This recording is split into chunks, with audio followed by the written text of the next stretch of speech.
Landmines and jellyfish. Welcome back to Knives, I guess. And children, don't make me pull this video over to the side of the road. I will hit you with the buckle into my belt. Anyhow, it's time for us to take a look at the GVDV Zodiac. And let's take a look at what we got here real quick. And first thing, we've got the scales on this thing, which are enameled, and they're given a stained glass look, which I absolutely love. This thing is gorgeous. Now, the whole series of these is based on Zodiac symbols. So you've got a lot of different options for colors and everything else, and they're all absolutely beautiful. I love them. Your pocket clip is tip up, which is the Lord's Carry, and I love this gold furniture alongside this stained glass. It is just ridiculously gorgeous. Got a front flipper as your only means of deployment, so let's flick the flipper. Haven't said that on the channel before. And you've got a 1.57-inch blade, and that is absolutely tiny for me. And the listing where the seller wrote the description in the listing up top says 9CR19. The copy paste stuff for the specs that I'm assuming come from GVDV is 9CR18, so that's what we're going with for the purposes of this video.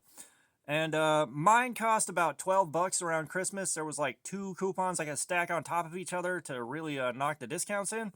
And right now they're $19.99 American cents with a 10% off coupon, so that should be around 17 bucks, give or take, I think. Don't quote me on that. I'm no numberonomist. But yeah, I had this with me for a week at work, and the carry experience was kind of interesting. So one thing to note is this thing is, again, tiny, like gone. It is tiny, and for me, these teeny tiny knives are kind of a new experience, so this was quite novel for me. One thing to note is in the waistband, this thing just kind of slowly worked its way up farther and farther and farther, and I'm pretty sure that was the dingus end of the front flipper getting caught up in my shirt while it was untucking itself as I was working, moving from floor to standing to floor to standing. And that I'm going to blame on me for being a degenerate and carrying weird. A lot of y'all are not total misanthropes and carry them like a normal person does. The dingus end of the pocket clip is really flat for what this is, and trying to force this into the waistband wound up being pretty damn challenging. I didn't try sticking it in my pocket. I'd never thought about it, but you know, that should be a little easier, but it's still going to be hard to get that over the hem of a pocket. However, the clip is quite secure. There is good retention on it. It's a fairly strong clip. And if you have a fifth pocket available, I think that's what this thing is geared for. Totally set up for fifth pocket carry. I don't have a fifth pocket, or I'd have a bunch of fifth pocket carries that I rotated through on top of my normal knives.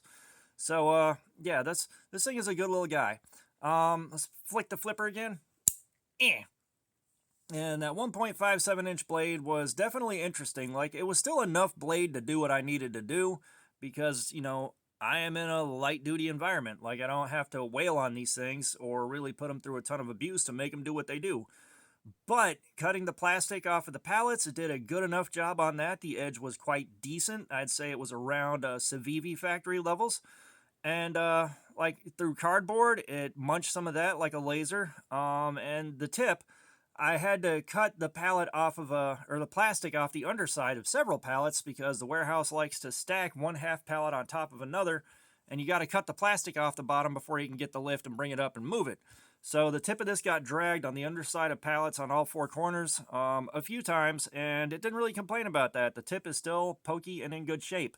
So the steel definitely holds up well enough to, you know, light to moderate use. No complaints there. And I definitely enjoyed having it on me. The fact that it's so tiny meant that I really didn't feel it in the waistband. There wasn't any rubbing. There wasn't any problems. You know, the only thing that really bites with the fit and finish on this is the surface is kind of slippery if your hands are dry. So trying to hold this at the right spot, which you kind of got to grip it here on the pocket clip to get this flipper tab to work. A little bit of a challenge, but, you know, once you develop a bit of muscle memory, it's not a problem. It really isn't. For 12 bucks, I mean, I really can't complain about anything on this thing, you know, and I'm still learning the front flipper and getting comfortable with it because this is the only front flipper I have that's actually okay to use. The only other front flipper I have is that Sativian ST-155, and we know how I feel about that thing. It knows what it did.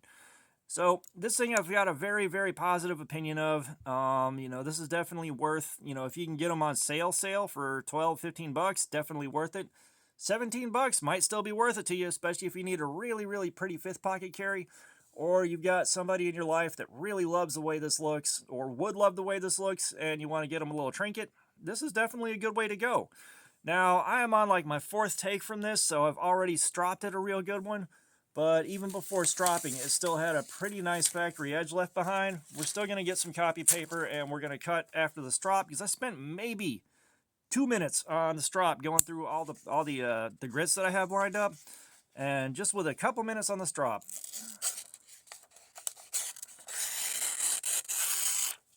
it's cutting very nicely. I keep messing up that second cut, for the love of Jesus. Why is it always the second cut? Ah!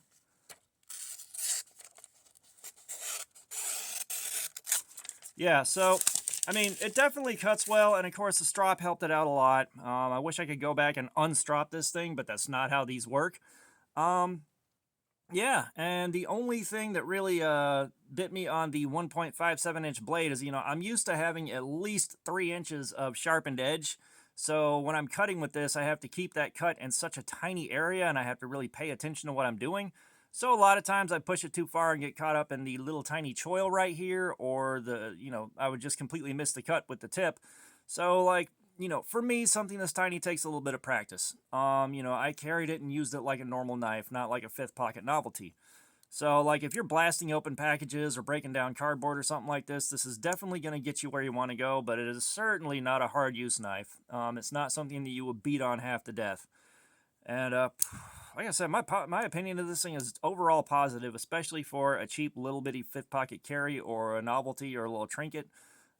Definitely a fantastic find. I'm kind of glad I stumbled across this thing. But yeah, this thing, it's pretty good. We're doing the live stream, I think, what's today? Wednesday? No, today's Tuesday. So keep an eye out for, I think, Thursday, and we'll go from there. But we have a new twist to the live streams. We're going to have 2 knives sitting out there ready to go, and we're going to roll dice to let the dice pick which knife we run that night. So, I think Fook Doozy might have introduced that. I can't remember, but if I got it wrong, I'm so sorry. My brain is fried from the last week at work. So, yeah. All that being said, thanks for looking at my crap. Subscribers, you guys are awesome. You keep coming in. I am so grateful, and it is so humbling that you guys watch us and get something out of it. Comments, I love a little feedback. Let me know what you think about this little guy or anything else. And all that being said, y'all have a nice day.